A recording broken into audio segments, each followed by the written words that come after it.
Good evening from the Channel's newsroom here in London. The US Senator Bernie Sanders has won the New Hampshire Democratic primary contest on a terrible night for former Vice President Joe Biden. Some 280,000 Democratic voters cast ballots in the Granite State on Tuesday night, delivering 26% of the vote to Mr. Sanders. Success in New Hampshire, like Iowa, offers momentum for the race ahead. The left-wing senator took a tight victory over centrist former mayor Pete Buttigieg, declaring the night the beginning of the end of Mr. Trump. In New Hampshire, we won last week. In Iowa, it's because of the hard work of so many volunteers. And let me say tonight that this victory here is the beginning of the end for Donald Trump. Finishing narrowly behind Mr. Sanders was the youngest candidate in the field, 38-year-old Pete Buttigieg.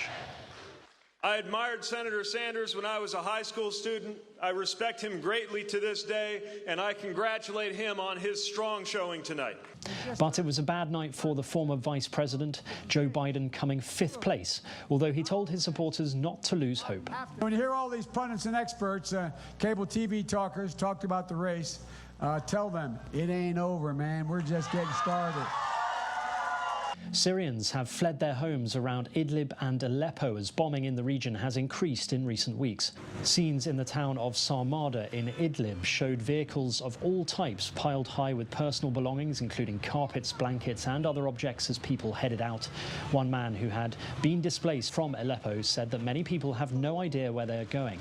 Syrian government forces are shelling their way northwards, backed by Russian airstrikes, driving people towards the Turkish border as they try to seize remaining rebel strongholds near Idlib and Aleppo. This is, from our initial analysis, the largest number of people displaced in a single period since the Syrian crisis began almost 9 years ago.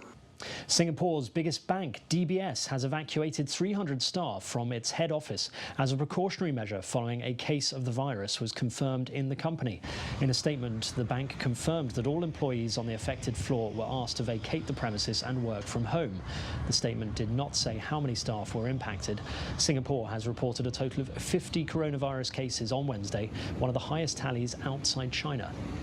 Meanwhile, the first batch of 34 patients contracted with the coronavirus were discharged from 3 temporary mobile hospitals in Wuhan City, central China's Hebei province. The 3 temporary medical facilities were set up to treat patients with mild symptoms of the virus.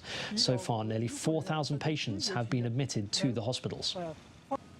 Dozens of bank accounts belonging to the Angolan businesswoman Isabel dos Santos have been frozen in Portugal at the request of the authorities in Angola. Ms. dos Santos has denied allegations that she enriched herself through corrupt deals when her father, José Eduardo dos Santos, was Angola's president. She has been accused of embezzling money from Angola's state oil company, Sonangol, by Angolan prosecutors, and is also accused of a variety of tax offences. The 46-year-old says the accusations are a politically motivated witch hunt. Fuel shortages in Sudan have left people skipping work to queue for petrol and forced the transitional government to introduce a rationing system. Some people have been spending entire days in queues that stretch for several kilometres since the crisis began late last week. Coming on top of bread shortages, it has piled more pressure on a government struggling to deliver improvements after the overthrow of former President Omar al-Bashir last April.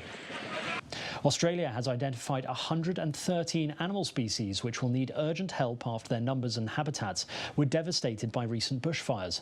In a welcome finding, the government said there appeared to be no extinctions, but almost all species on the list had lost at least 30% of their habitat due to the mammoth blazes in the south and east over Australia's summer.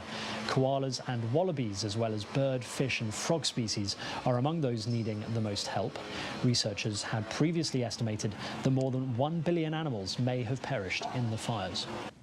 And finally, the world's top surfers tackled the legendary waves of Portugal's ancient fishing village of Nazaré in the World Surf League, which included women for the first time in mixed-gender teams.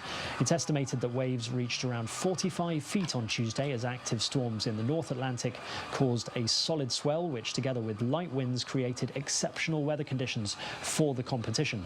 Kai Lenny and Lucas Chianca came out as team champions, while Lenny also scooped the award for men's wave of the day. French surfing legend Justine Dupont claimed the award in the women's category. And that's your international news around the world in 5.